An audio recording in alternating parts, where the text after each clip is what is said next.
자, 그런데 어제 테슬라에서는 한 가지 사건이 있었습니다. 테슬라의 CEO인 일론 머스크가 갑자기 자신이 보유한 부동산을 전부 다 팔고 이제는 컨테이너 집에서 생활하도록 하겠다, 이렇게 선언을 했기 때문이에요. 자, 얼마 전부터서 머스크 형은 심상치 않은 모습을 보여주었습니다. 테슬라 본사 앞에다가 공중 화장실 같은 거를 설치해 두었는데 이건 도대체 뭘까요? 참고로 스페이스X 앞에도 똑같은 건물을 지어놨는데 이 건물은 도대체 뭘까요? 10평 크기의 원룸형 박스 집입니다. 일명 조립식 집이라고 불리고 스타트업 회사인 벨 에어에서 만든 집이에요. 참고로 집안 구조를 보시면은 샤워실이라던가 화장실도 있고 있을 건 다 있습니다. 자, 그런데 여러분, 일론 머스크 형은 왜 갑자기 컨테이너 집에서 이렇게 생활하기로 했으며 가지고 있던 부동산 자산을 전부 다 매각한 걸까요?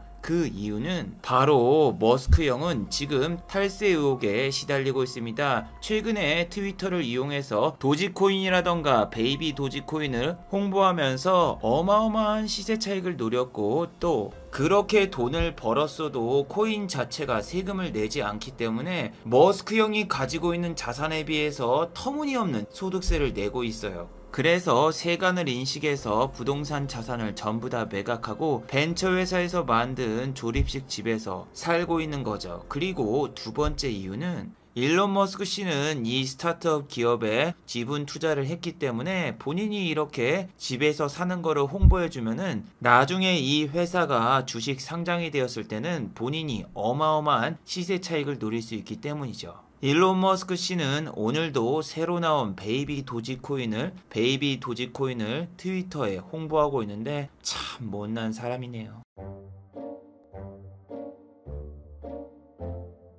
자, 여러분, 여기 브루네 항공사가 있습니다. 바로 델타 에어라인이죠. 델타 변이 바이러스와 이름이 똑같아서 자칫하면은 사람들에게 오해를 사기 쉬운 그런 이름 중 하나인데, 델타 항공에서는 도대체 변이 바이러스의 이름을 누가 델타로 지은 거야, 에이 나쁜 새끼들 엿먹어라, 이렇게 트위터를 남겼습니다. 그러니까 바로 밑에 댓글로 코다리 바이러스와 똑같은 이름을 가지고 있는 코다리 맥주에서 야 임마 나보다 낫잖아, 시궁창에 들어온 걸 환영한다, 이렇게 트위터를 남겼다고 하는데, 여러분, 이거는 네티즌들이 합성으로 재미로 만든 거지 실제로 공식 계정에는 이러한 트위터는 올라오지 않았어요.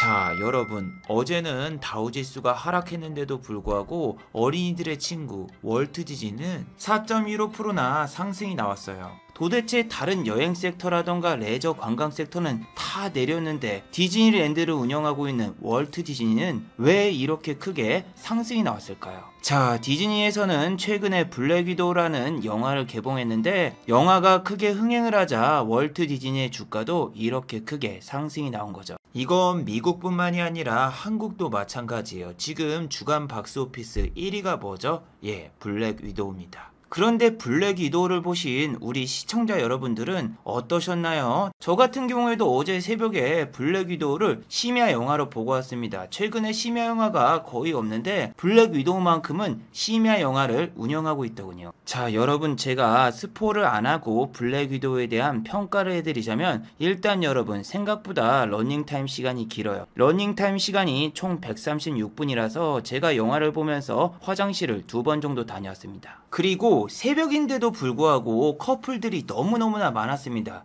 요즘 열대야라서 그런지 전기세를 아끼려고 사람들이 극장을 많이 찾는 것 같습니다. 새벽 3시인데도 불구하고 커플들이 못해도 10커플 이상이었습니다. 그리고 저 빼고 혼자 보러 온 사람 단 한 명도 찾아볼 수가 없었습니다. 주변에 전부 커플이었고 저만 솔로였습니다. 그리고 마지막으로 여러분, 영화관 가격이 장난이 아니더군요. 제가 3D 영화라던가 4D 영화를 본 것도 아닌데 일반 영화인데도 불구하고 입장료가 14,000원이더군요. 근데 영화관 가격이 올라도 입장료 같은 경우에는 KT라던가 SKT 할인카드를 쓰시면은 8,000원이면 영화를 보실 수가 있고, 이렇게 뽐뿌라던가 여러가지 사이트에서는 대리 예매를 이용하시면은 영화를 상당히 저렴하게 보실 수가 있어요. 그리고 여러분, 제가 서울을 살다가 부산이라던가 이런 지방으로 이주를 해서 왔을 때 깜짝 놀란 게, 와, 지방에는 여러분 영화를 보잖아요. 영화를 보고 나오면은 직원이 1+1 할인 쿠폰을 줍니다. 이렇게 쿠폰북을 주는데 다음번에 영화를 보잖아요. 1+1 할인 쿠폰을 줘요. 한 장 영화를 예매하면은 다음번에는 하나 갔다가 2명이서 영화를 볼 수 있는 이런 쿠폰까지 줘요. 와, 생각보다 여러분 지방 같은 경우에는 할인 행사가 많더군요. 그리고 여러분 지방에는 영화관에서 영화를 보면은 주차비가 무료예요. 서울 같은 경우에는 코엑스, 메가박스 가잖아요. 그러면은 영화를 본다고 해도 주차비가 무료가 아니라 30% 할인 쿠폰을 주거든요. 그거 갖다가 할인을 받아도 주차비가 어마어마하게 비싼데 지방에는 그런 게 없습니다.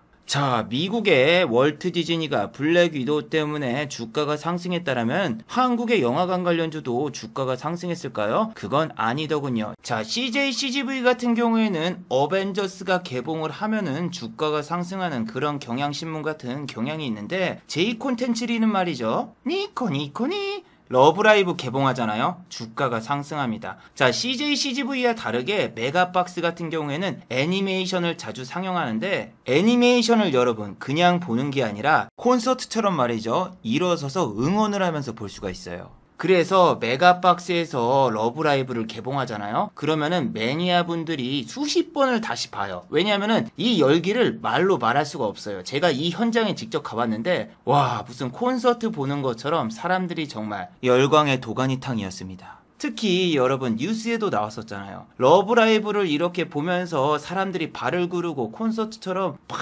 몸을 흔드니까 건물이 흔들려서 사람들이 지진이 난 줄 알고 대피를 했던 그런 사건이 있었는데, 러브라이브 시리즈가 개봉할 때마다 제이 콘텐츠리는 52주 신고가를 갔었어요. 하지만 중요한 건 러브라이브가 2기까지 나왔는데도 불구하고 이미 완결이 되었기 때문에 더 이상 러브라이브가 나오지 않는 이상 제이 콘텐츠리는 52주 신고가를 돌파하기 아직까지 상당히 힘들어 보이네요. 자, 여러분, 어제는 DGI라는 종목이 상한가를 갔습니다. DGI 하면은 레스토랑 회사죠. TGI 프라이데이가 생각나기도 하는데, 물론 오덕분들이라던가 혹은 나이가 드신 분들은 DGI 하면 디지캐럿이 생각나시는 분도 있겠지만, DGI는 요식업과 전혀 상관없이 컴퓨터 부품업체, 잉크젯 프린터라던가 이런 부품을 담당하는 회사예요. 자, 아무튼 여러분, 이 회사가 왜 어제 상한가를 갔을까요? 그 이유는 정말 황당합니다.